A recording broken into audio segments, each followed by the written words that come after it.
Dito guys, nagbida-bida na ako. Sabi ko sa kanila, mag-lord na kayo at sisegwayan ko. Tambak na kasi kami at ito na lamang ang tanging paraan upang kami ay magwagi. Subalit may magagawa akong kapalpakan, sana wag nyo akong pagtawanan. Nagsimula nang sumugod dito yung tank namin pero hindi ko tinulungan. Baka kasi makita ako ng mga kalaban. Nanatili muna akong nakatayo at inantay ko muna silang maglaho at magpakalayo-layo. Pero syempre, hinanda ko muna lahat ng aking kakailanganin upang sa ganun kahit 5 sila ay kayang-kaya kong sagupain. Nung maramdaman kong lahat sila papunta na sa lord, agad akong lumabas. Sabi ko sa isip-isip ko, eto na ang katapusan ninyo. Yun naman pala, may nagbabadya sa aking peligro. Sinenyasan ko na ang aking mga kakampi. Huwag niyong pauwiin, akin na tong tatapusin. Kampanteng-kampante na nga ako dito guys. Akala ko mananalo na kami. Ngunit ang ginawa ko, isa palang malaking pagkakamali. Ako ba naman agad yung tinira ng tore, di hindi ako nakapag-tower lock at ang mga kalaban ay nakauwi. Pinagpilitan ko pa ring tapusin pero hindi ko na kinaya nang dumating na yung Aurora. Grabe, talagang ang pakiramdam ko dito sobrang hiyang-hiya. Nagmagaling ba naman ako kanina? Kala mo kung sinong mag-utos sa mga kasama. Yan tuloy, ito ang aking napala. Nasisi pa nga ako ng habayusa, hindi pa umuwi kanya. Daming sinasabi pero kung natapos ko naman yun tuwang-tuwa. Nang dahil sa ginawa kong yun, muntikan na kaming natalo. Isipin ninyo nang nawala ako, yung mga kalaban sa midline agad dumiretso. Malakas ang loob nila kasi wala ako. Ang hindi nila alam, makakabalik na ako sa loob ng ilang segundo. Partida guys, 4 sila dyan tapos mag-isa ko lang susugod. Balak ko nga sanang ubusin pero tinulak ko muna ng pansamantala. Sa paraang yun, wari ko'y lahat sila'y nakaramdam ng kaba. Pinaharangan ko pa nga kay Grak ng bato upang hindi sila makadaan. Tignan ninyo, isa-isa yung mag-aatrasan. Hindi na lang namin hinabol bagkus amin pang kinaawaan. Pinailaw ko na lang tong bombilya tapos sa red lap namin ako nagpunta. Pag nakuha ko to, tatapusin ko na. Hindi ko sila pagbibigyan kahit sila pa ay magmakaawa. Ang kukunat na nga ng mga farm guys biruin nyo, umabot ng 22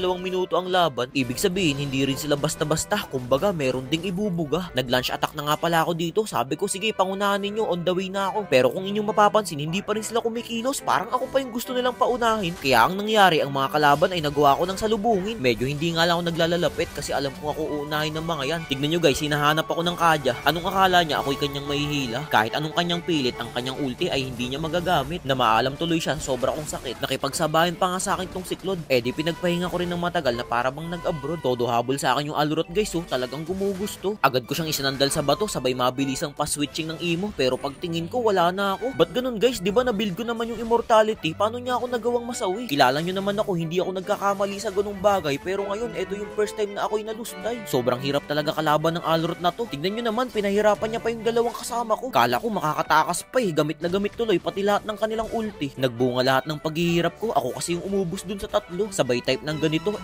kasi ang magdedep na lang sa kanila ay isa. Nainis pa nga ako guys, nagkikrill pa rin tong Yujong. Kung hindi ko pa nga sabihing magdragon siya, hindi niya talaga gagawin Nahiya na lang sa akin at napaulti na lang sa kakamadali. Aminado ako guys, nalabis ako nahirapan sa game na to. Isipin nyo, ako lang yung umiscore hanggang dulo. Baka check yan, pag-asa ng bayan. Wari ko'y tuwang-tuwa ang aking mga kasamahan. Imagine na baliktad ko pa ang laban. Kahit kanina, binabalot na sila ng kalungkutan. Basta nakasama nyo ako sa RG, ilista nyo na agad at siguradong victory.